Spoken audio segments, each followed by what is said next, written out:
Driblando a Dor, de Luiz Sérgio por Irene Pacheco Machado. Fique agora com o capítulo 3, Educação Infantil, uma festa da pesada. Ali ainda permanecemos, recebendo orientação sobre como proceder com toxicômanos, ou melhor, viciados.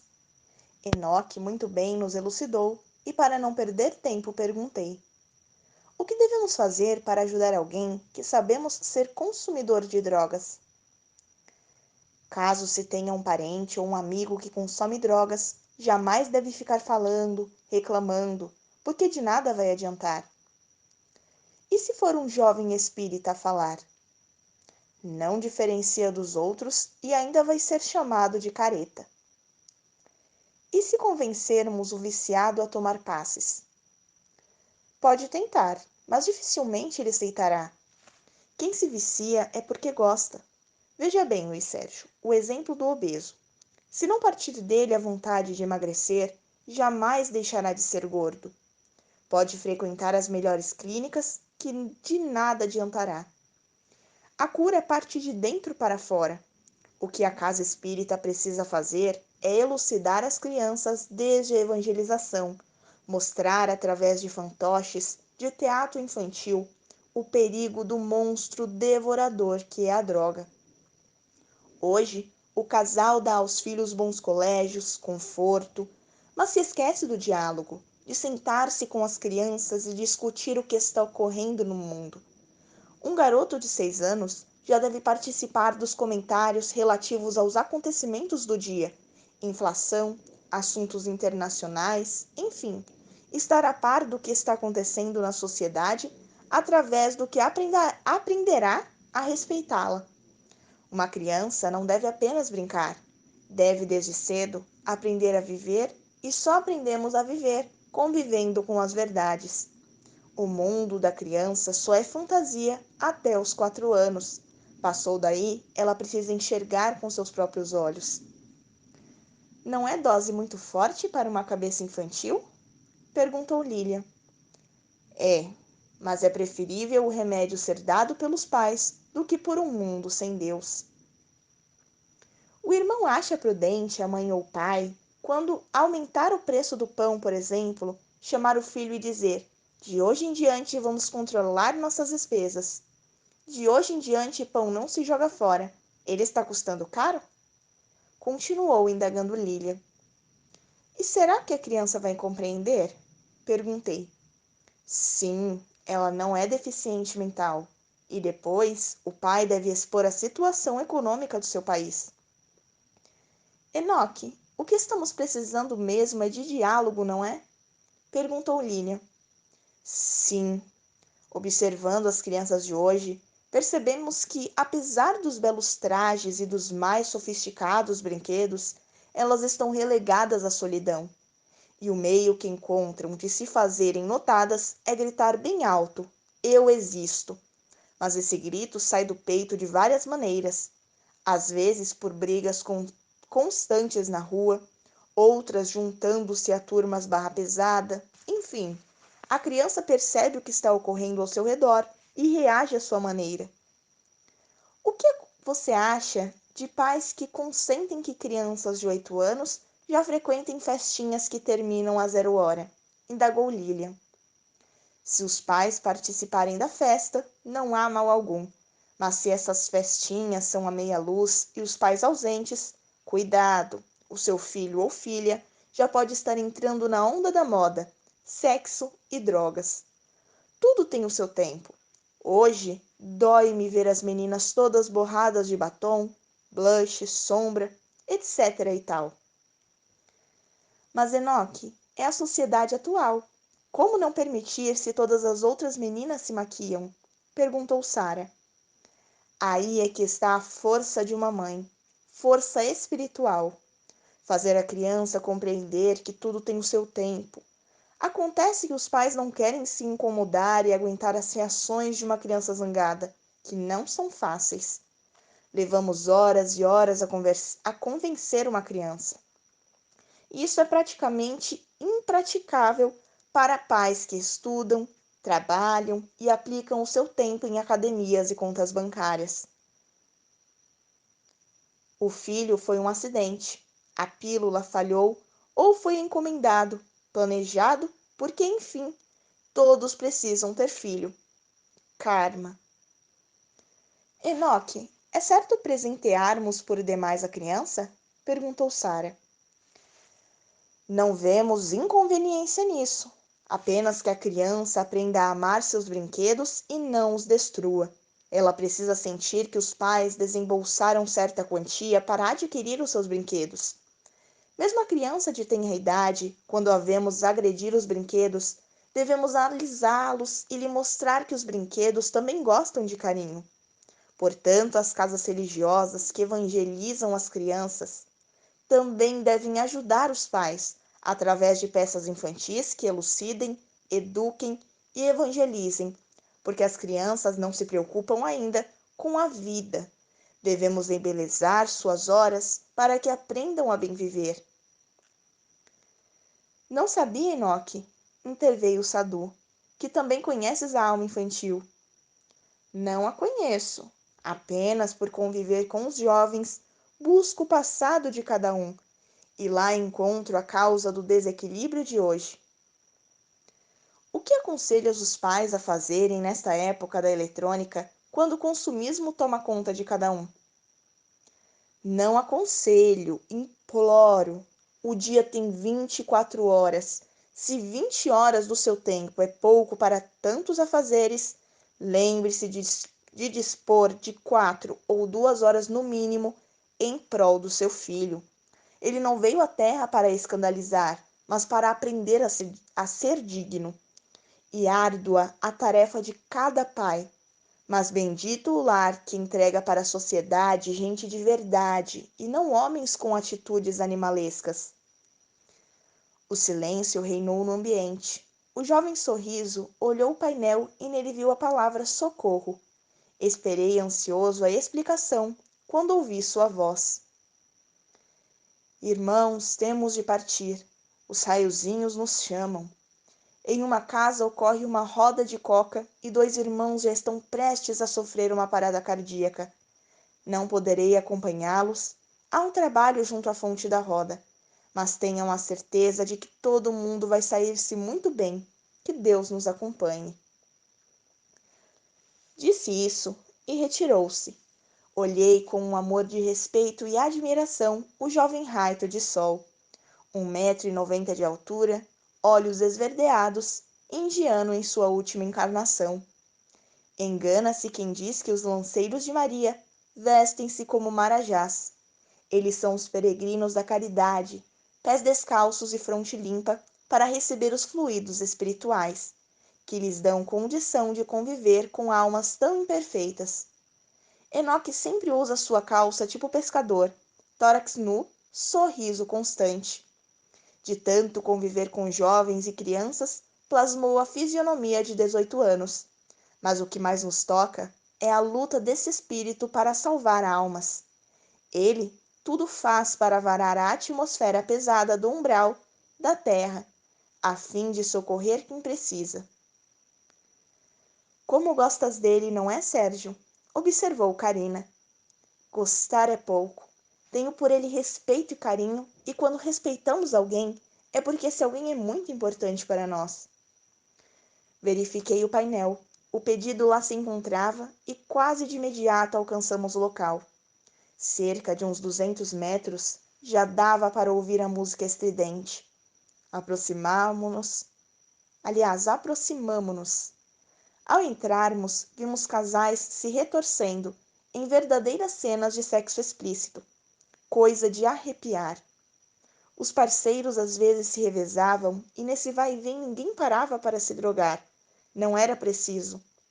Os garçons passavam com as bandejas do brilho arrumado em fileira, e mesmo dançando, eles aspiravam a coca. Muitos apenas passavam o dedo no pó e depois esfregavam-no na gengiva. Estamos no lugar errado. Aqui é o 10º umbral, falou Damião. Não, filhinho, falei. Estamos em um baile da sociedade. Luiz Sérgio, isso aqui é um cabaré da pior espécie. Não, irmão. É uma casa que deveria ser um lar. Percebemos que cada casal possuía junto a si uns 10 espíritos completamente alucinados. Desde o pronto-socorro espiritual, havia nos acompanhado uma equipe de lanceiros, espíritos capacitados para os trabalhos umbralinos, e no momento em que as entidades desencarnadas sugavam os viciados terráqueos, eles tudo faziam para socorrê-los, e muitos foram levados para o posto de recuperação de toxicômanos. Eram espíritos que desencarnaram, mas permaneciam junto aos dependentes de tóxicos. Cheguei perto de um dos lanceiros, Khan, e lhe perguntei: por que não foram socorridos na hora do desencarne? Simplesmente porque não quiseram. Não quis atrapalhar, mas ainda olhei para trás e me emocionei com o carinho daqueles espíritos. Segui os outros e deparamos com um jovem que se debatia no chão. Parece matança de galinhas, exclamou Sara.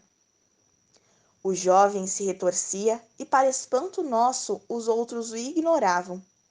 Sadhu, Carlos, Samita e o médico dos lanceiros, Patable, tudo faziam por aquele jovem.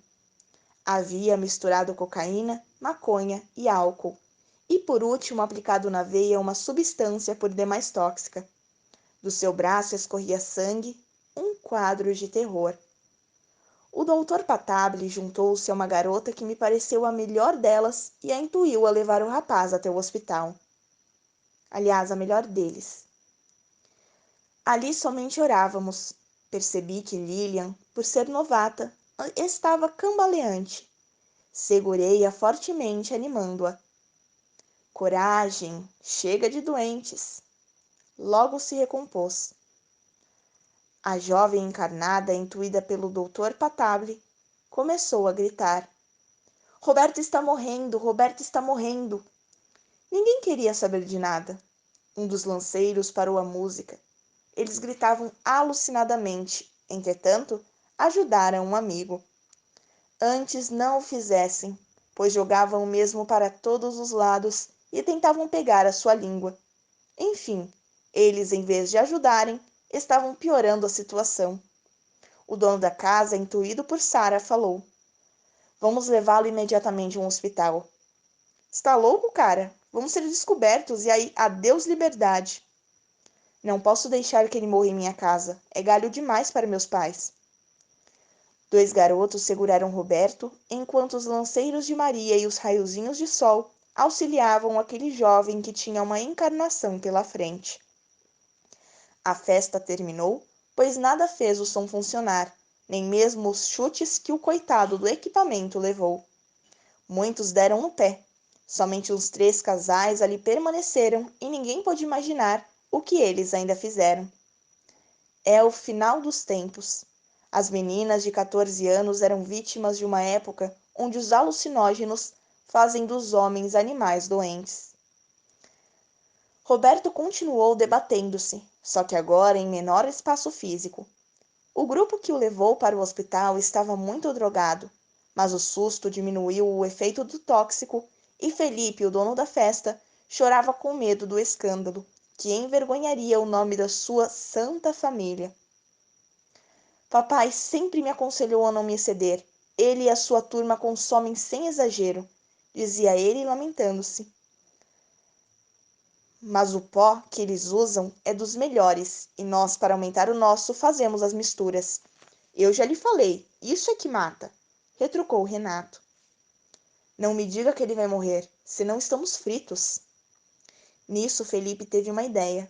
Deixaria o carro bem longe, jogariam Roberto na porta do hospital e pernas com vento.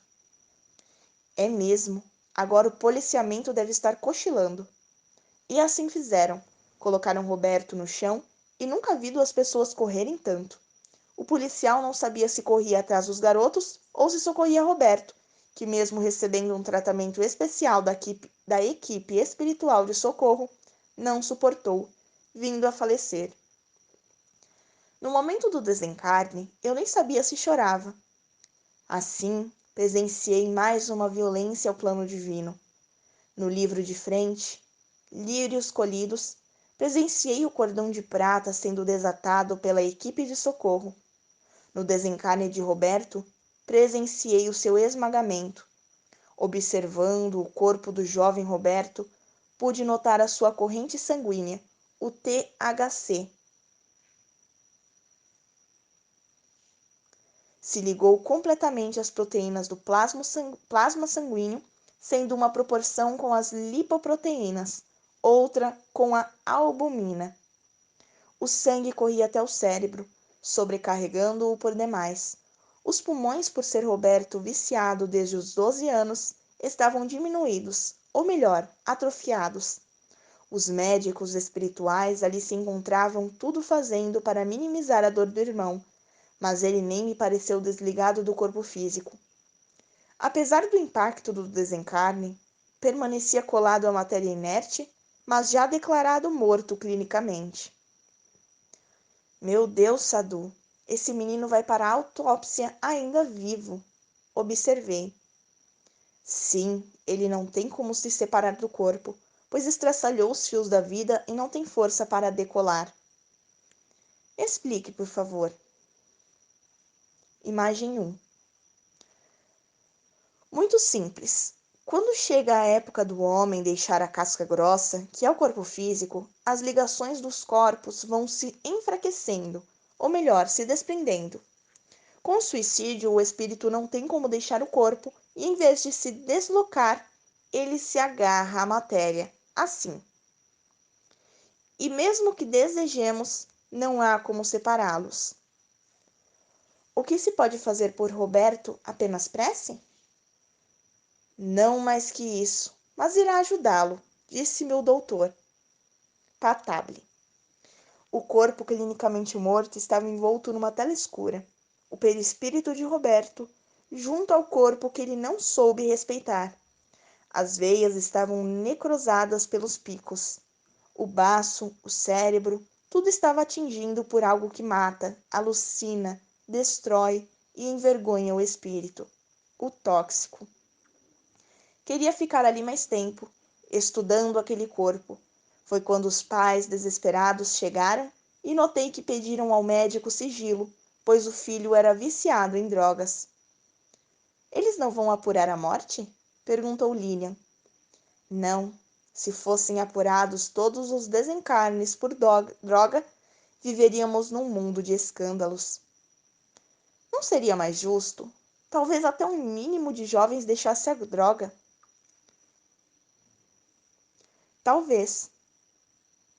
Imagine. Falei e afastei-me.